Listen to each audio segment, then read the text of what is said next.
श्री स्वामी समर्थ मैत्रिणींनो, मी काल परवाच्या व्हिडिओमध्ये जसं सांगितलं होतं त्या पद्धतीनं आवरून मी निघाले होते महाद्वार रोडवरती स्वामींची वस्त्र वगैरे खरेदी करण्यासाठी आणि गुढीपाडव्याची पण खरेदी करायची होती.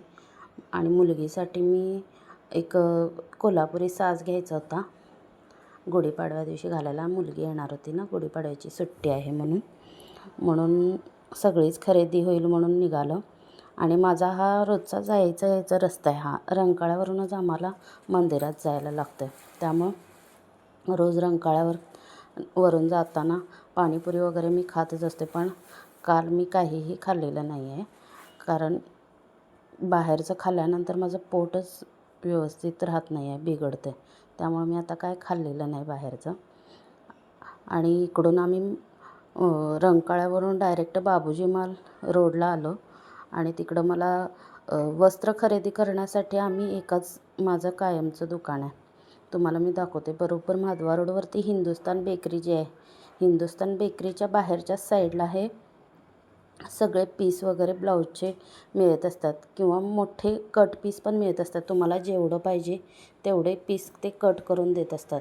आणि वेल्वेटचे वगैरे तुम्हाला जे पाहिजे ते जरीचे म्हणा किंवा वेल्वेटचे आणि काटापदराचे सगळे तुम्हाला मॅचिंग पीस पण आतल्या साईडला त्यांचं मोठं दुकान आहे आणि हे बाहेर ते पीस लावून ठेवलेले असतात. मग मी यामधले भगव्या कलरचं हे जे समोर तुम्हाला दिसते मोठं पीस, तेच मी घेतलेलं होतं. स्वामींसाठी मला उद्या पूजेसाठी लागणार होतं म्हणून. आणि एक छोटं मी खाली म्हणजे वस्त्र अंतरण्यासाठी वगैरे पण घेतलेलं होतं. ही सगळी खरेदी करून झाल्यानंतर मी महालक्ष्मीला गेले. महालक्ष्मी मंदिरचं इकडच्या साईडनं सगळं बंदच आहे, म्हणजे जाळी वगैरे लावून ठेवलेली आहे. आत तुम्हाला काय दर्शनाला जाताच येत नाही. आणि ते छोट्या छोट्या ज्या गुढी उभा केलेल्या होत्या विकण्यासाठी, मी त्यातली एक छोटीशी गुढी पण खरेदी केलेली होती. कारण मी गुढी उभा करत नाही ना मोठी, त्यामुळे मला हे फार आवडलं म्हणून मी यातली एक गुढी खरेदी केली. स्वामींची वस्त्र पण खरेदी केलेत. म्हणजे छोटे जी मूर्ती आहेत माझ्याकडं, महालक्ष्मी मंदिरच्या बाहेरच्या साईडला जे नलिनी दुकान आहे, नलिनी नाव आहे बघा मंदिरात ह्याचं दुकानचं. हे महालक्ष्मीचं गेट बंदच होतं पूर्ण. नलिनी दुकानच्या बरोबर शेजारी हे स्वामींचे वस्त्र वगैरे मिळतात. आणि हे सोनचाफामध्ये अगोदर मी बघितलेलं कोल्हापुरी साज, पण महालक्ष्मी मंदिरच्या इथंच 1 ग्रॅम सोन्याचे जे दागिने मिळतात तिथूनच मी हा कोल्हापुरी साज खरेदी केला. आता मी उद्या मुलगी घालणार आहे, त्यानंतर तुम्हाला जो पुढचा व्हिडिओ येईल त्यामध्ये तुम्हाला दिसेल. 1 ग्रॅमचा मला 1800 रुपयाला मिळाला. तो हार खूप छान होता. आणि नथसुद्धा एक छोटी खरेदी केली.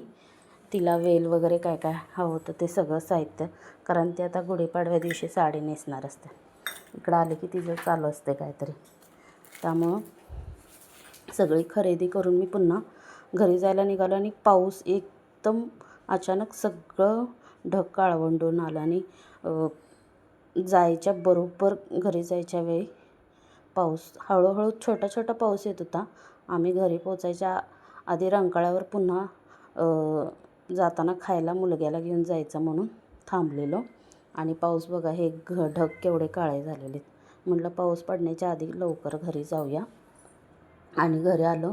आणि हे दोन्ही व्हिडिओ मिक्स आहेत, म्हणजे गुढीपाडव्या दिवशीचा सकाळचा पूजेचा एक व्हिडिओ आणि हा कालचा खरेदीचा. आणि बाकी पूजाची सगळं मी परवा दिवशीच्या व्हिडिओमध्ये तुम्हाला टाकणार आहे. हे मी छोटी जी गुढी म्हटलेली ती आणलेली मी बाहेर अशी पूजलेली होती. आणि उंबऱ्याला पण पूजून घेतलं. हुंबरा पूजन करून गुढी उभा केली. आणि जे आपण पानं जी आणलेली असतात कडुलिंबाची, ते सगळं घरात बाहेर दरवाजाला तोरण लावल्यानंतर दोन्ही बाजूला 2 अडकवायचं पण असते.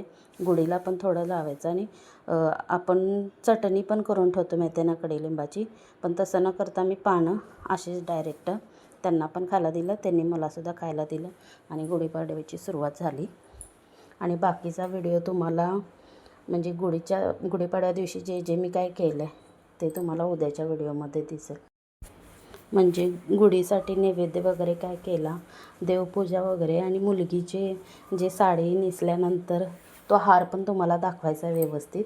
तो मी काढून दाखवलेला नाही. तो आता मी उद्याच्या व्हिडिओमध्ये तुम्हाला व्यवस्थित दाखवेन. 1 ग्रॅमचा एकदम छान मला कोल्हापुरी साज मिळालेला आहे. आणि बेंटेक्सचे वगैरे जुने माझ्याकडे होते, पण तसं न करता म्हटलं ह्यावेळी मी 1 ग्रॅमचा घ्यावा. सोनं घेणं काय आता खरेदी करणं काय हे नाही, शक्य नाही. आणि आज पाडव्याची एक खरेदी पण करणार आहे, ते पण मी तुम्हाला उद्याच्या व्हिडिओत दाखवते.